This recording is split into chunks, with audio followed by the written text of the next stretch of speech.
Vamos a leer el libro de Gálatas. Gálatas, capítulo 1. Dice así el apóstol Pablo. Capítulo 1, verso 6 al 12.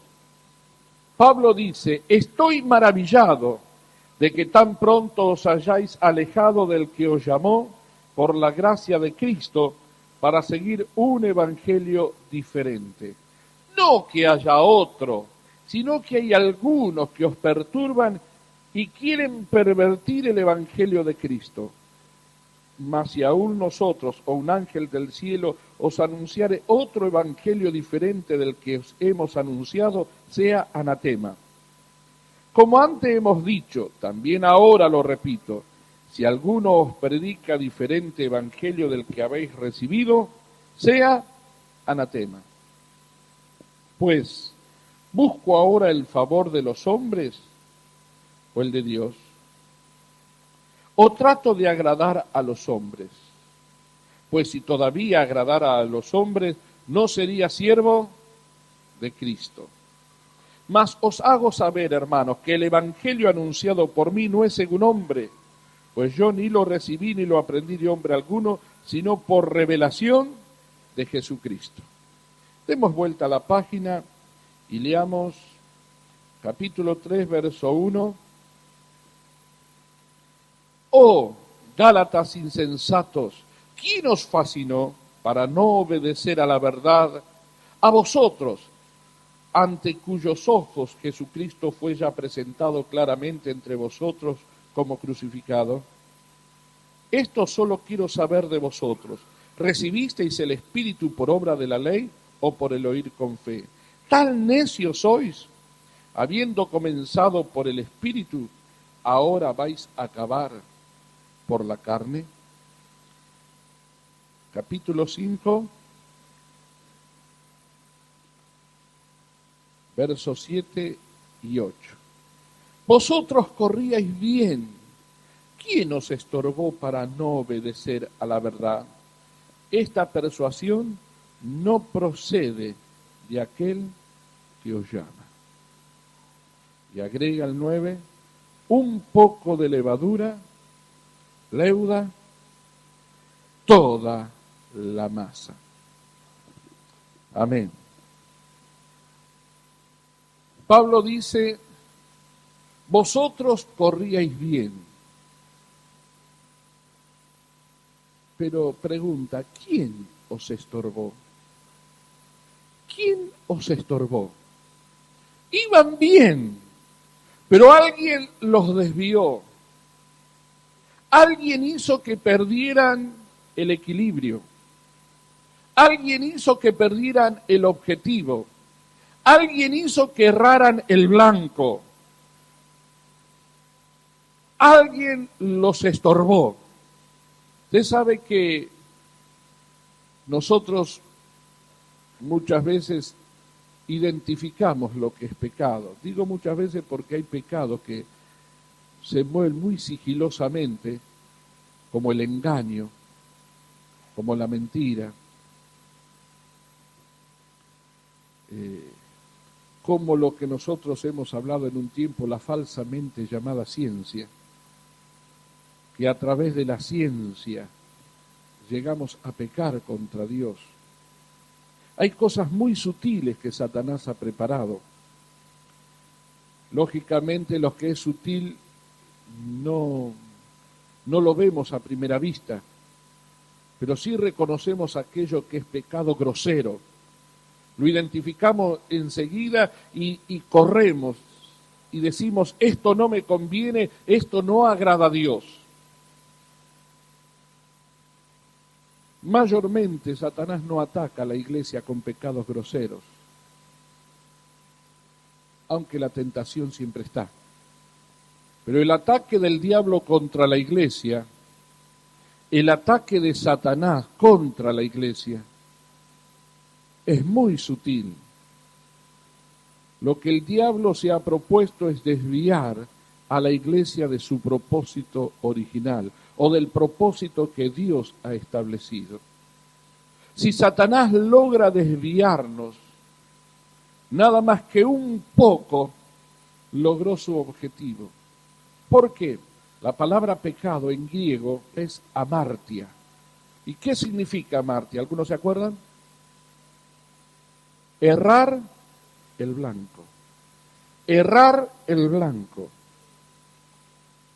Si Satanás puede estorbarnos para que erremos el objetivo, el blanco, el propósito por el cual Dios nos llamó, Él cumplió su objetivo.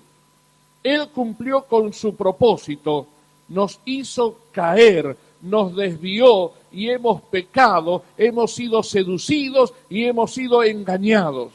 Aunque en toda doctrinalmente estemos perfectamente bien, pero logró desviarnos del propósito de Dios, doctrinalmente bien y con toda buena intención, Satanás ha logrado que tu vida y mi vida se vaya al infierno con todas las buenas intenciones, con todo el buen propósito y con todas las buenas doctrinas. Nos vamos al infierno. ¿Por qué? Porque Satanás logró estorbar el propósito de Dios en nuestras vidas. Esto es lo que Pablo intenta decirnos a nosotros cuando les dijo a los Gálatas: vosotros corríais bien, pero alguien nos estorbó, alguien los estorbó. Recordaba una pequeña parte de una película donde estaba Robin Hood apuntando al blanco y allí estaba la muchachita que lo estaba presumiendo. La doncella, esa es la palabra.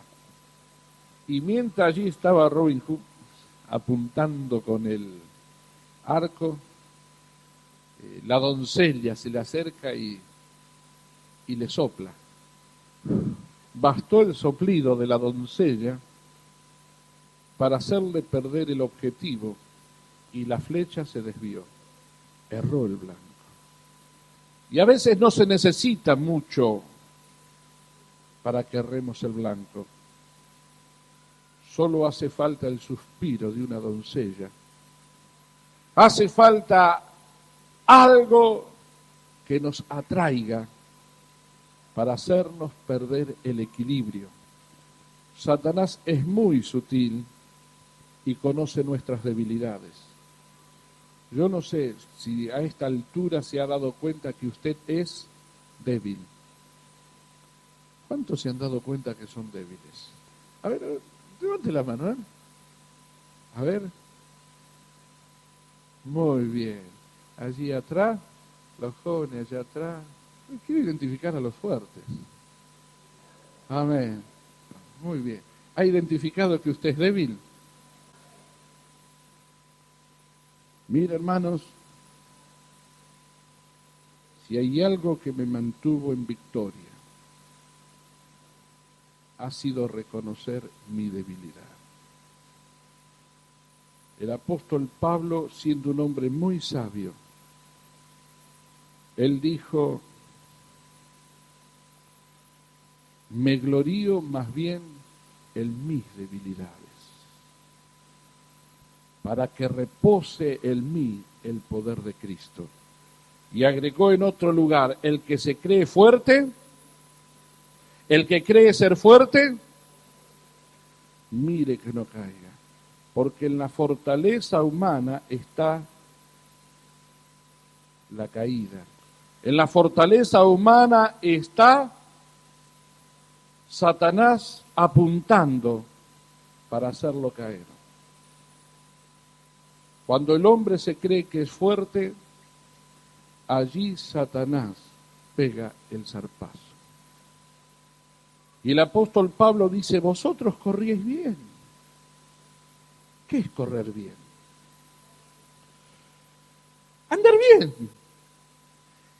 haciendo la voluntad de Dios, dependiendo del Señor, dependiendo de su Espíritu, orando, leyendo la palabra, obedeciendo los mandamientos. corríais bien, iban bien, pero alguien los estorbó. Alguien habló otra palabra fuera de la palabra de Dios. Alguien dio un consejo fuera del consejo de Dios. Alguien los estorbó. ¿Cómo alguien puede estorbarme a mí? Leíamos en capítulo 3, verso 1, el apóstol Pablo le dice, oh Gálatas insensatos. ¿Sabe lo que quiere decir insensato? Falta de sensatez. Diría el español, falta de sal en la mollera. Una persona que no piensa, que no razona. Una persona, como luego agrega, el verso 3 lo remata. Parece que vio que yo empiezo a hablar, trato de hablar medio delicado y después me defondo y... Bueno, Pablo también trató lo mismo, es decir, Gálatas insensatos. En el verso 3 no aguantó y le dicen, tan necios son. ¡Pablo! Insensatez, alguien que no piensa, alguien que es necio, alguien tonto, alguien incapaz de razonar con la mente del Espíritu. Oh Gálatas insensato, ¿quién os fascinó? ¿Sabe lo que quiere decir fascinar? Hechizar. Es anular el deseo, es anular las motivaciones propias de uno y crear motivaciones que son ajenas a mí, crear propósitos ajenos a mí, es anular nuestras verdaderas emociones y sentimientos, creando y despertando admiración, afecto, deseos por otras personas o afectos o cosas ajenas a mí. Es embrujar. Cuando nosotros hablamos de embrujar o hablamos de hechizar, pensamos en una bruja, pensamos en una hechicera, ¿no? Con un gorro así, eso de la Edad Media, con la nariz, con un grano y un pelito en la punta, con una pera tocando la punta de la nariz. Porque decimos, una hechicera es alguien que vendió su alma a Satanás. Pero la hechicería, la base de la hechicería, dijimos, es sencillamente manipular a una persona para que esa persona no haga su voluntad, sino mi voluntad. La base de la hechicería es la manipulación, decíamos, la intimidación. ¿Qué es intimidarlo? Crearle temor. Si no lo haces, te va a pasar algo. No, pero yo no quiero hacerlo. Pero si no lo haces, te va a pasar algo. A veces hay algún vecino que cree en lo que le dicen de la prosperidad y hace una carta.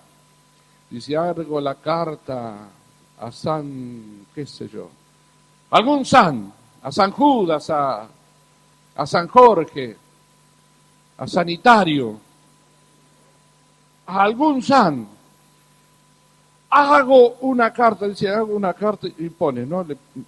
Dice, esta carta es dedicada a San ha traído prosperidad a la vecina fulana de tal, ha traído prosperidad a tal. Usted tiene que hacer 7 cartas igual y darle a un vecino amigo. Si usted no hace esto, y le comienza a contar testimonio, fulana de tal no hizo esto y pasó la calle y le pisó un coche. Fulano de tal no hizo esto otro y se le ahogó un hijo en el río cuando fue a pescar. No hizo esto otro y ya piensa en lo que le va a pasar en la calle, piensa un montón de cosas. Y dice, bueno, ¿qué hay? Lo hago. Y lo hace. Fue intimidada. ¿Sabe lo que significa? Fue manipulada y han ejercido dominio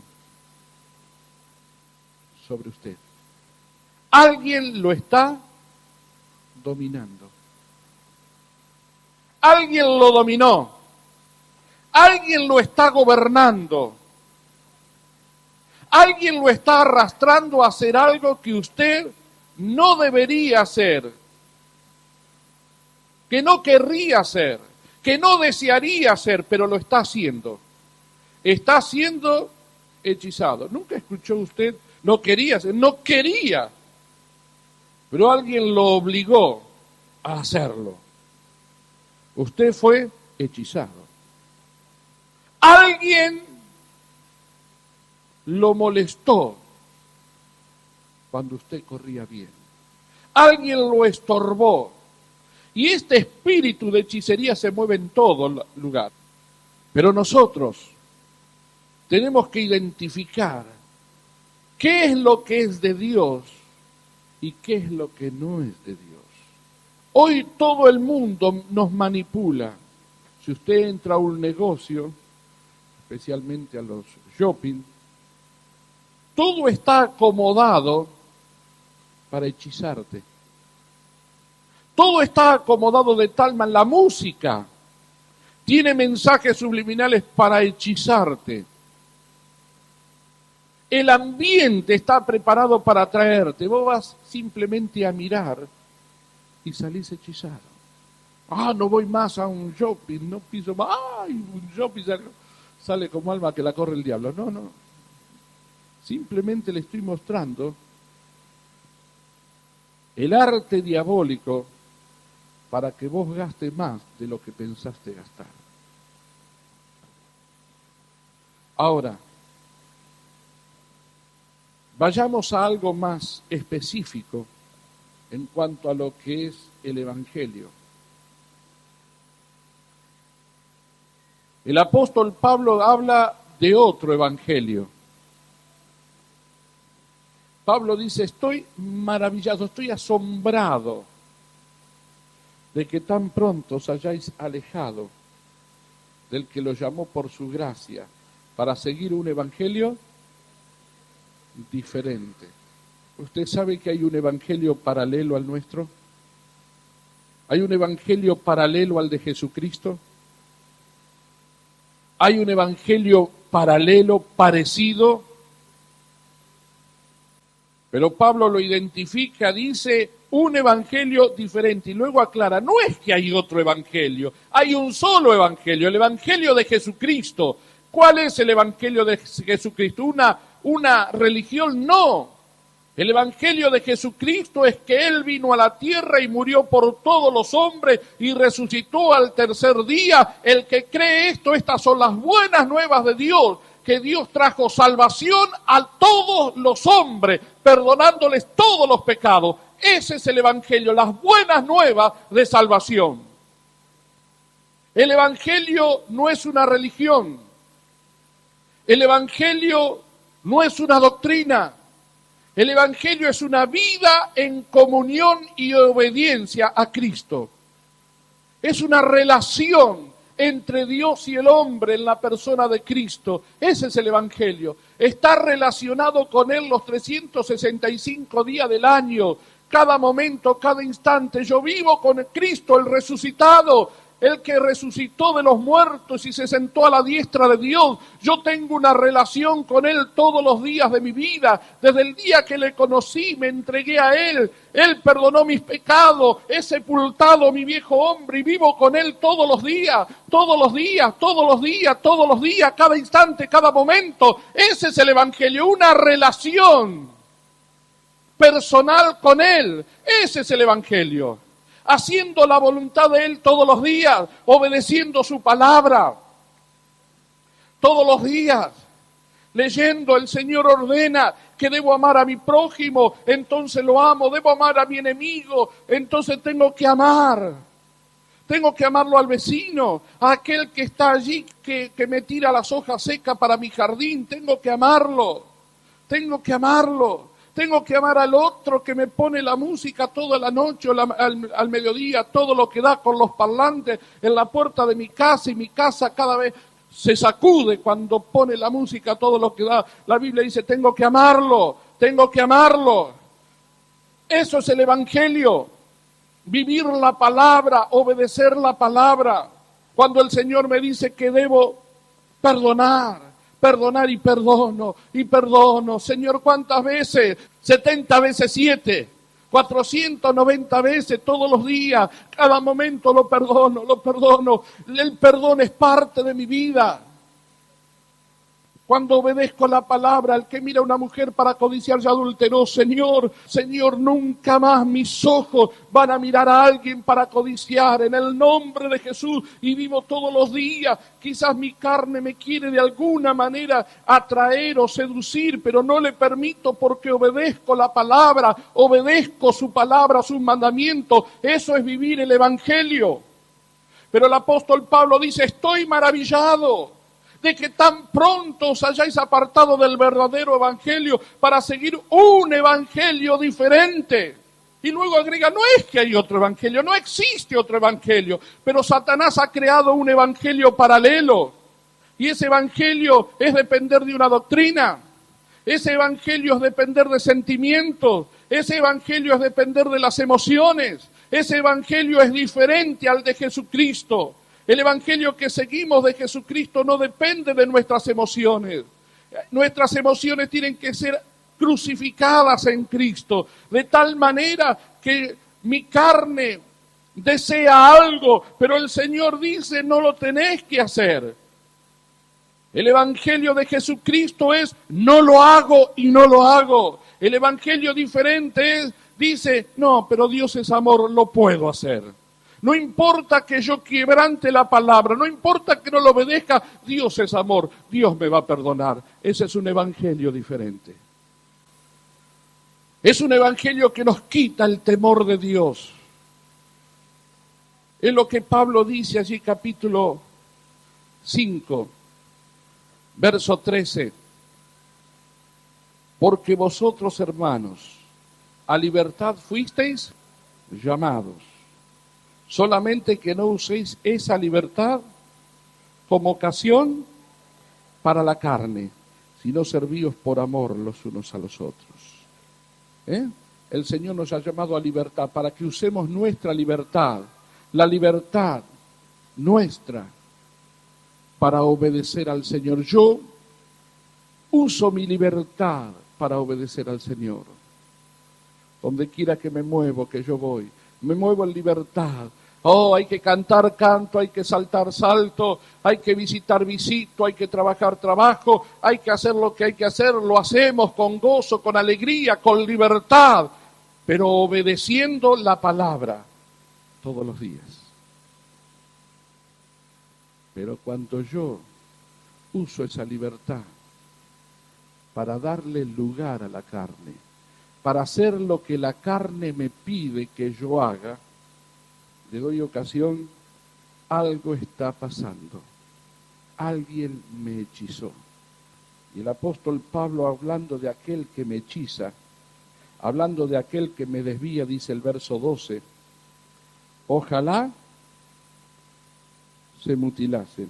Algunos dijeron, hermano, ve que acá dice ojalá, la palabra por ojalá es una palabra totalmente pagana. Lo que pasa es que los traductores no saben este asunto. Palabra ojalá quiere decir quiera Alá. Traducción que tendría que haber sido sería quiera Dios o quiera el Señor. Quiera el Señor. De acá pone ojalá. Quiera Alá. Bueno, eso lo digo de paso para que lo entendamos. Pero dice, quiera el Señor se mutilasen los que os perturban, porque hay quienes, ya sea fuera de la congregación o dentro de la congregación, que perturban.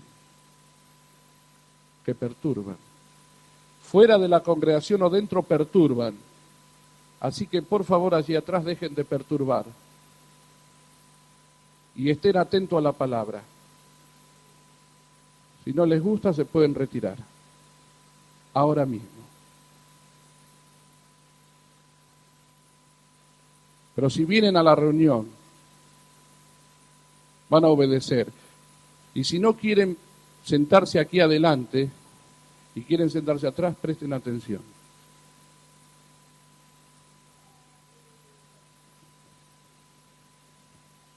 No vamos a permitir que Satanás nos perturbe. Pablo dice, ojalá se mutilasen los que os perturban. Porque es muy grave. Esto es muy santo. Esto es para vida eterna. Esto es para salvación. Y el verso 9 dice, un poco de levadura, si usted permite un poco, leuda toda la masa. A veces hemos sido un poco permisivos con nuestros hijos, de permitir un poquito, y nos dimos cuenta del error que hemos cometido. Porque esa poca levadura lleva a leudar toda la masa. ¿Por qué hechicería? ¿Por qué Satanás usa de hechicería? ¿Sabe por qué usa hechicería? Porque él conoce nuestra debilidad. Satanás sabe que somos débiles. Usted dirá, ¿pero Dios no sabe que somos débiles? Sí, Dios sabe que somos débiles. El Señor sabe que somos como ovejas sin pastores, como ovejas sin pastor, que no saben a dónde van, no saben lo que quieren. Por eso Él nos dejó la palabra. ¿Sabe para qué nos dejó la palabra? Dice el apóstol Pedro, para que sea como una antorcha que alumbra nuestras vidas, como si estuviéramos en un lugar oscuro, y nos alumbra, y nos tiene que alumbrar hasta que el lucero de la mañana, Cristo, venga a buscarnos, hasta que el lucero de la mañana alumbre, hasta que Cristo reine sobre todas las cosas, hasta que venga el reino de Dios, hasta que vayamos al cielo con Él. La palabra es la antorcha que alumbra. Vamos a leerlo. Segunda de Pedro 1:19, dice así: tenemos también la palabra profética más segura, a la cual hacéis bien en estar atentos, como a una antorcha que alumbra el lugar oscuro, hasta que el día esclarezca y el lucero de la mañana salga en vuestros corazones. Tenemos la palabra profética más segura, a la cual hacéis bien en estar atentos. ¿Qué quiere decir la palabra profética más segura? ¿Qué entiende usted por esto? Verdadera, certera. Luego agrega que alumbra como antorcha en lugar oscuro. Cuando usted está en un lugar oscuro, oscuro, muy oscuro, está allí y prende una antorcha o prende una vela, lo único que lo puede guiar a usted, lo único que puede llevarlo a usted es esa antorcha. Sin esa antorcha usted pierde su norte. Sin esa antorcha usted choca las paredes. Sin esa antorcha usted se cae a un pozo, a un abismo. Sin esa antorcha usted se cae a un río. Sin esa antorcha usted va a sufrir un accidente. Sin esa antorcha usted no podrá seguir adelante porque está muy oscuro. Si usted no sigue al Señor conforme a la palabra, si usted no deja que la palabra de Dios alumbre, si usted no deja que la palabra del Señor sea su antorcha, que para hacer tal o cual cosa usted necesita la palabra, para tomar una decisión usted necesita la palabra, para saber qué tengo que hacer necesita la palabra, cómo debe tratar al hijo usted necesita la palabra, cómo tratar a la esposa usted necesita de la palabra, si usted necesita un trabajo, cómo debe ser un obrero usted necesita la palabra, cómo debo conducirme en la casa de Dios yo necesito la palabra, cómo debo vivir, cómo debo amar, cómo debo exhortar, cómo debo corregir, cómo debo hacer justicia. Yo necesito la palabra. Yo necesito, es lo único que me sostiene, lo único que me mantiene, lo único que me lleva adelante. La palabra, la palabra, la palabra. Pablo le dice a los Gálatas, ustedes corrían bien, ustedes vivían la palabra, ustedes marchaban en la palabra, ustedes vivían obedeciendo lo que el Espíritu les hablaba por la palabra, ustedes vivían bien, ustedes andaban bien. ¿Quién los estorbó y le hizo salir de este lugar? ¿Quién fue que les estorbó? Satanás es el que te estorbó. Y Satanás fue el que usó a alguien para estorbarte. En San Mateo, capítulo 26, verso 41, dice así, Jesús dice, velad y orad para que no entréis en tentación. El espíritu a la verdad está dispuesto, pero la carne es, ¿cómo es la carne? ¿Qué dijo Jesús? ¿Qué tiene que hacer usted? ¿Orar? ¿Qué quiere decir orar y velar?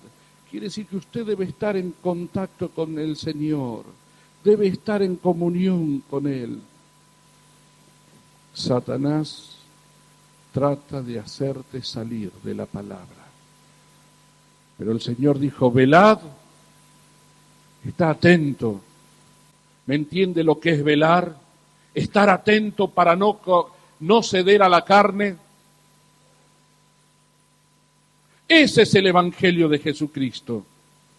Vivir en santidad y seguir la palabra como una antorcha que alumbra en un lugar oscuro. Satanás conoce tu debilidad y Jesús dijo, la carne es débil, pero el espíritu está presto. Velad y orad porque la carne es débil, pero el espíritu está presto. Reconoce tu carne débil. Jesús dijo, lo que es nacido de la carne, carne es. Lo que es nacido del espíritu, espíritu es. Dice la Biblia, Romanos 8:3, que el Señor condenó al pecado en la carne. El apóstol Pablo dice en Romanos 8:6, el ocuparse del pecado es muerte. 8:7 dice, los designios de la carne son enemistad contra Dios, porque no se sujetan a la ley de Dios, ni tampoco puede. Romanos 8:8 dice, los que viven según la carne no pueden agradar a Dios. Romanos 8:13, porque si vivís conforme a la carne, moriréis. Y 1 Corintios 15:50 dice, la carne y la sangre no heredarán el reino de Dios. Tu carne, tus sentimientos, tus emociones, tu intelecto, todo lo que tú tienes está en contra de la palabra. Cuando tú miras la palabra encuentras que la palabra es muy pesada, muy dura. ¿Sabes por qué? Porque tu carne no está dispuesta a aceptar las demandas de la palabra. Pero si tú aceptaste a Jesucristo como tu Señor, si te bautizaste en las aguas y sepultaste al viejo hombre, dice la palabra que tú estás muerto. Tú tienes que aceptar lo que la Biblia dice. Jesucristo es tu Señor y lo que el Señor dice es la verdad. Tú tienes que obedecer la palabra de verdad. Lo que dice la Biblia es para ti. Lo que dice la Biblia es la antorcha que alumbra. Lo que dice la palabra tiene el poder de dividir y de separar el alma de lo que es del alma y lo que es del espíritu. La palabra está el poder de Dios. En la palabra está la virtud de Dios para deshacer las obras del diablo. Por eso el deber tuyo y deber mío es obedecer la palabra. Satanás va a tratar de decirte, no, mira, lo que dice el pastor es muy duro. Mira, lo que dice la palabra es muy duro. En la otra iglesia te permiten hacerlo. En esta iglesia no te permite, es muy duro. Porque el pastor es un fanático. Satanás te va a decir, mira, ahora nadie te ve. Allí en la iglesia todos te ven, ahora nadie te ve, podés hacerlo. Cuando tú cedes a esa voz,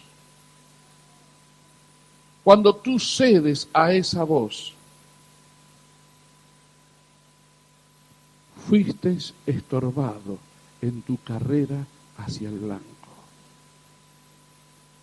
Esa voz de Satanás te hechizó. O esa voz de Satanás puede venir por tu amigo. No lo hagas. Lo que escuché hace un poco, me contaba alguien, me dice que una joven de la iglesia le dijo a este joven: mira, si vos querés hacer algo malo, si vos querés fumar, si vos querés, hacelo. Yo no le voy a contar nada a tu papá, no le voy a contar nada a tu mamá. Hacelo, puedes hacerlo. ¿De quién es esa voz? De un demonio, de brujería, de hechicería. Te está desviando de la palabra. ¿Me está entendiendo? ¿Qué dicen los amigos? Hacelo. No importa lo que la antorcha alumbre, vos hacelo. Vos hacelo. Nadie te ve, pero no seas cobarde. ¿Qué, le tenés miedo a las mujeres? Pero tomate una copa más. No vayamos al culto. ¿Y para qué vamos a ir? ¿Sabe? Otra vez va a venir un palazo que nos va a dar acá en la frente. Y capaz que el palo de hoy va a ser más grande. Quedémonos hoy. No vayamos a la reunión. No quiero sujetarme yo en la iglesia porque yo hago lo que quiero y tantos años viví haciendo lo que quiero. Ahora lo único que me faltaba es ir a la iglesia y que me digan lo que tengo que hacer. ¿Sabe de quién es esa voz? Tenés una opción: obedecer la palabra o ser hechizado por esa palabra, ir detrás de ella. Si tú vas detrás de ella, vos corrías bien, pero alguien te estorbó. Alguien te estorbó. Pero no te hagas problemas. Mira, yo una vez caí y después el Señor me perdonó y hacelo vos también, hagámoslo. ¿No te das cuenta que no fue restaurado, todavía sigue caído y que quiere que vos también lo hagas? Este espíritu es bien de la carne y es bien diabólico.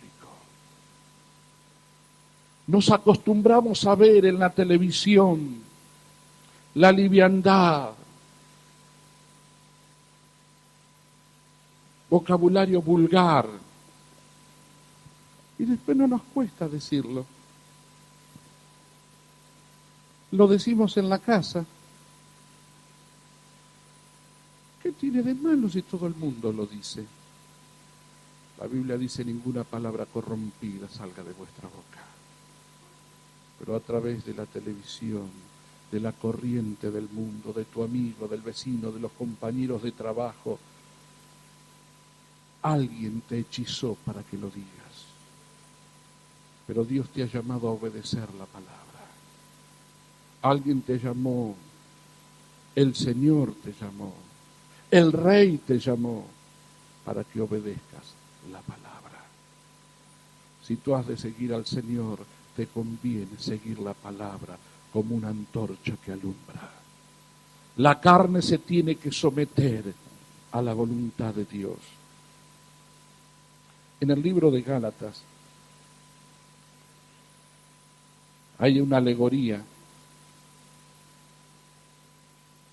Aquí en el capítulo 4, y vamos terminando con la alegoría esta. Capítulo 4, verso 22 dice: porque está escrito que Abraham tuvo 2 hijos, una de la esclava, el otro de la libre. Pero el de la esclava nació según la carne, más el de la libre por la promesa, lo cual es una alegoría, pues estas mujeres son los 2 pactos. El uno proviene del monte Sinaí, el cual da hijo para esclavitud. Este es Agar. Porque Agar es el monte Sinaí en Arabia y corresponde a la Jerusalén actual, pues esta, junto con sus hijos, está en esclavitud. Más la Jerusalén de arriba, la cual es madre de todos, es libre. Eh, Seguimos leyendo. Porque está escrito, regocíjate, oh estéril, tú que no das a luz y prorrumpe en júbilo y clama, tú que no tienes dolores de parto, porque más son los hijos de la desolada que de la que tiene marido. Así que, hermanos, nosotros como Isaac somos hijos de la promesa, pero como entonces el que había nacido según la carne perseguía al que había nacido según el Espíritu, así también ahora. Más que dice la Escritura, echa fuera a la esclava y a su hijo, porque no heredará el hijo de la esclava como el hijo de la libre. De manera, hermanos, que no somos hijos de la esclava, sino de la libre. Usted dirá, hermano, ¿qué cosa es esto que usted está leyendo?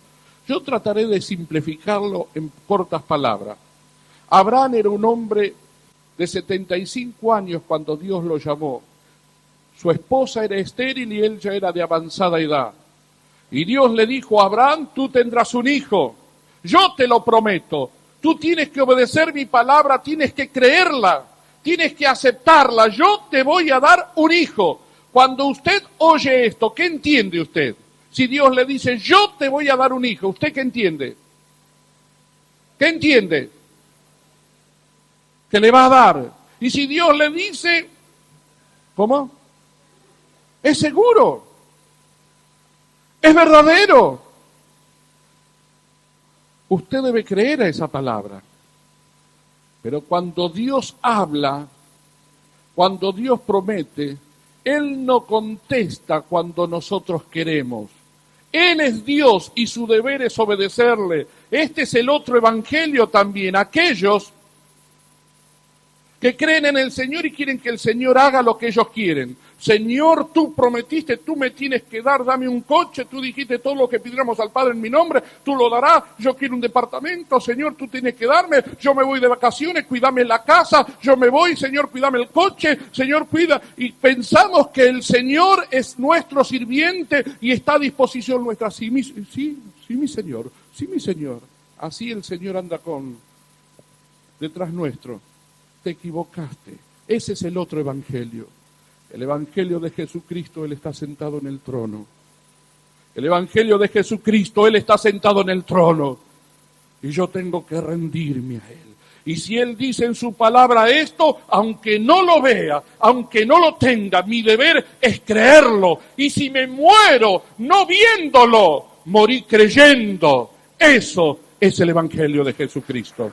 ¿Me entiende? ¿Me entiende? ¡Aleluya!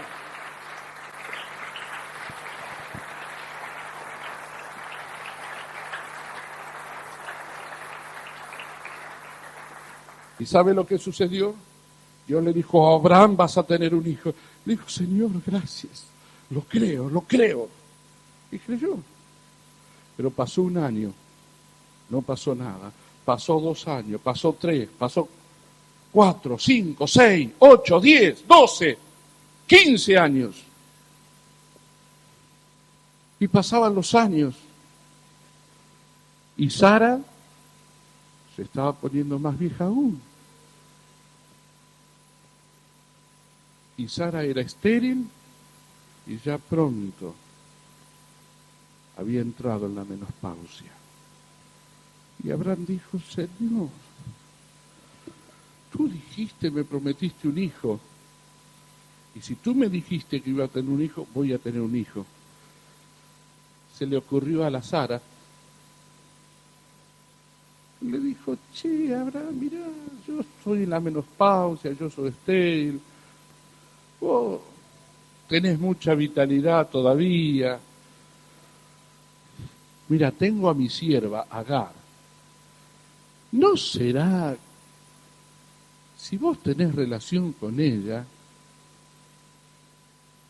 Agar podrá tener un hijo? Y ese hijo lo adoptamos nosotros, porque aparte es mi sierva, todo lo que es ella me pertenece. Y si nace un hijo esclavo, será mi esclavo, será mío, es como si fuera mío. Entonces, le pareció bien al viejito Abraham. Y sucede que durmió con la esclava.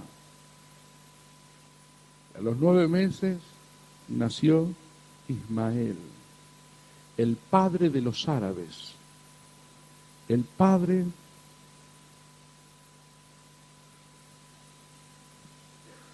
de todos los árabes.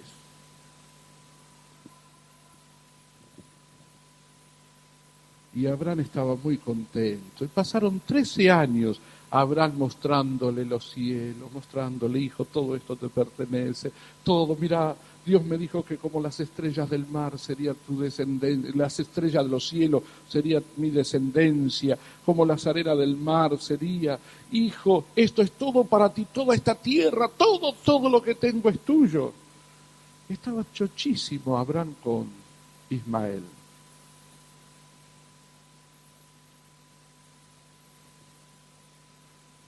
Después de 13 años de silencios de Dios, viene Dios nuevamente y le dice a Abraham, ¿te acordás que yo te dije que ibas a tener un hijo?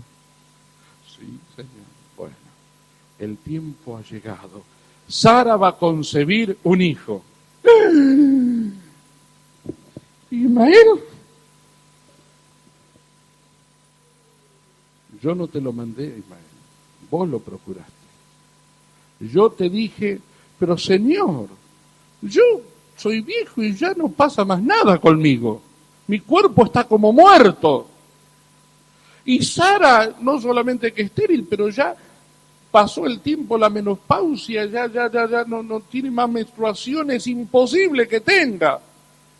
Abraham, yo te dije, pero yo iba a hacerlo cuando tú no tuvieras fuerzas, para que la gloria sea mía y no sea tuya.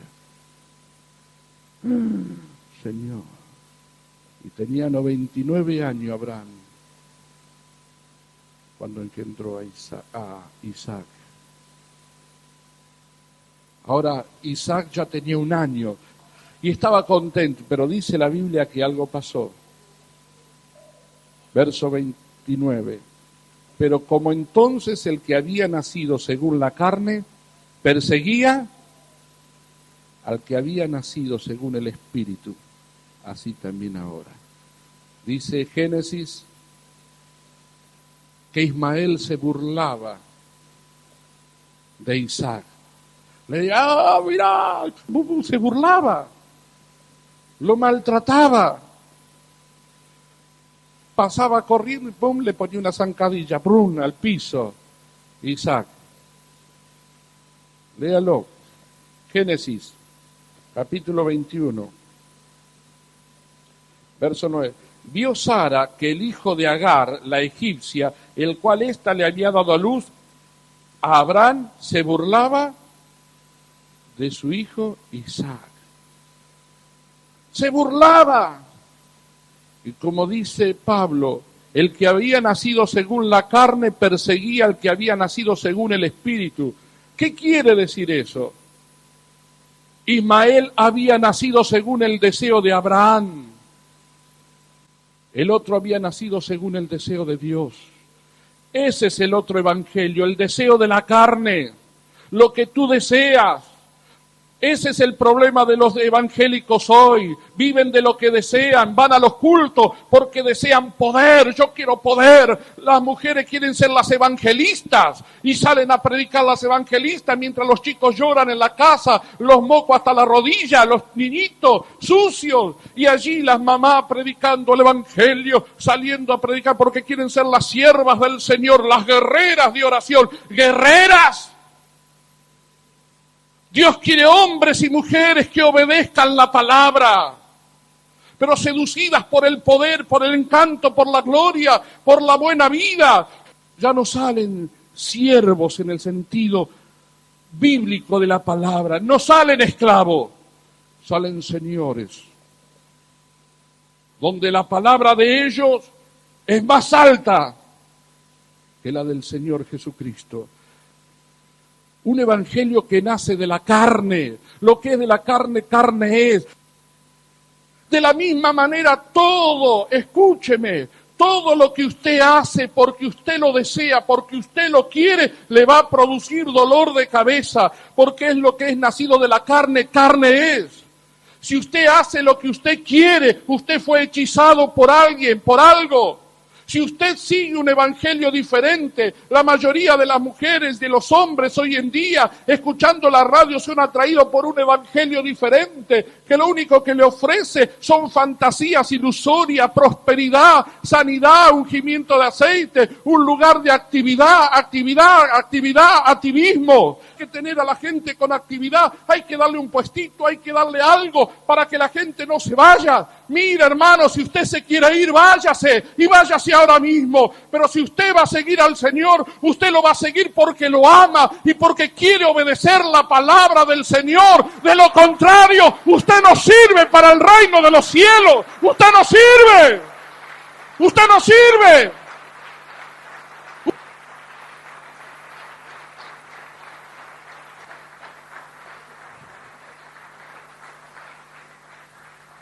El único evangelio que sirve es obedecer la palabra. Y usted tendrá que dar su diezmo. Al diezmo no doy, no sirve. Usted tendrá que obedecer a su pastor. Al pastor no obedezca, usted no sirve. Usted tendrá que renunciar a todo y seguir a Jesucristo. No estoy dispuesto, usted no sirve. Hermano, dura es esta palabra. Hermano, la palabra del Señor no da concesión a nadie. El único camino se llama Jesucristo. Y para seguirlo a Él tú tienes que renunciar a todo y obedecer la palabra como una antorcha que alumbra en un lugar oscuro. Es lo único que nos da seguridad. ¿Sabe usted una cosa? No hay nada seguro en el mundo. Todo es tiniebla, todo es caos. Y las iglesias de hoy en día se están metiendo en las tinieblas, están dejando la antorcha. Pero es hora que la iglesia de Jesucristo tome la antorcha, la palabra de Dios, y la obedezca. Y será libre de toda hechicería del infierno. Yo quiero decirte una cosa, la única manera que vas a ser libre de todo tormento del infierno, la única manera que vas a ser libre y vas a marcar un rumbo a tu vida, a tu familia, a tus hijos, a la sociedad que nos rodea. Hermano, la única manera es si sigues la antorcha, obedeces la antorcha y vives para la palabra de Dios. Como dice el profeta, sécase la hierba y marchítase la flor, pero la palabra del Dios nuestro permanece para siempre. Bendito sea el Señor. Bendito sea el Señor.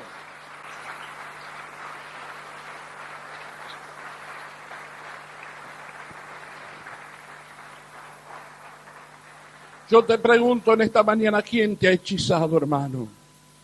¿Quién te ha estorbado? Corrías bien. Corrías bien. Corrías bien. Te juntabas con los jóvenes para orar. Yo estoy tan contento, me decía Víctor, que un grupito, cada vez está creciendo un grupito de oración en la casa de él, que se juntan algunos jóvenes. Corrían bien. ¿Quién los estorbó para que en las reuniones de oraciones tomara más lugar un partido de truco que una oración? Una buena película que el lugar de la oración. ¿Quién los estorbó? ¿Quién los estorbó? ¿Quién estorbó a las hermanas que en vez de ocupar un tiempo de oración, dedicaran un tiempo para la telenovela? ¿Quién los estorbó? Para que cuando se juntan las hermanas, en vez de tomar un tiempo de oración, para hablar solamente de modas y cosas que no valen. ¿Quién los estorbó? ¿Quién los estorbó? ¿Quién te estorbó a ti, mi hermano, de hacer un encuentro social en vez de hacer un encuentro de oración donde Cristo sea el centro? ¿Quién te estorbó para que en el trabajo no se te sujetaras a los patrones? ¿Quién te estorbó para que no hagas lo que tienes que hacer? ¿Quién te estorbó para que en la escuela no estudiaras? ¿Quién te estorbó para que como patrón no le pagaras a los empleados? ¿Quién te estorbó? ¿Quién te estorbó, hermano? Y si no renuncias en esta mañana, amartia, errarás el blanco. La única manera que pude vivir en santidad toda mi juventud hasta el día de hoy es por este libro negro que tengo en mis manos. Fue la antorcha que alumbró mi vida. Fue la antorcha que alumbró. Es la antorcha a la cual me someto todos los días. Renuncio a mi carne. Y mi carne dice, Carlos, ¿te gustaría esto? Y yo le digo, carne mía, hoy también tendrás que obedecer al Señor. No permito que nadie me hechice. No permitas que otro gobierne tu vida. Amén. Vamos a orar al Señor. Padre, en esta mañana he hablado tu palabra, Señor. Le he transmitido este consejo a mis hermanos. Realmente, Señor, uno se siente muy ofuscado, Señor. Creo entender a Pablo cuando se enojó contra los Gálatas, que se enojó contra aquellos hombres que mutilaban el cuerpo de Cristo. Y él decía, ojalá se mutilasen los que os perturban. Señor, que en esta mañana tu Espíritu Santo siga trayendo arrepentimiento a la vida de mis hermanos. Yo no sé si he podido hablar con claridad a la vida de mis hermanos, pero en esta mañana, Señor, ruego que tu Espíritu Santo haga real la presencia del Señor en la vida de cada uno. Solo tú puedes traer arrepentimiento en el nombre de Jesús.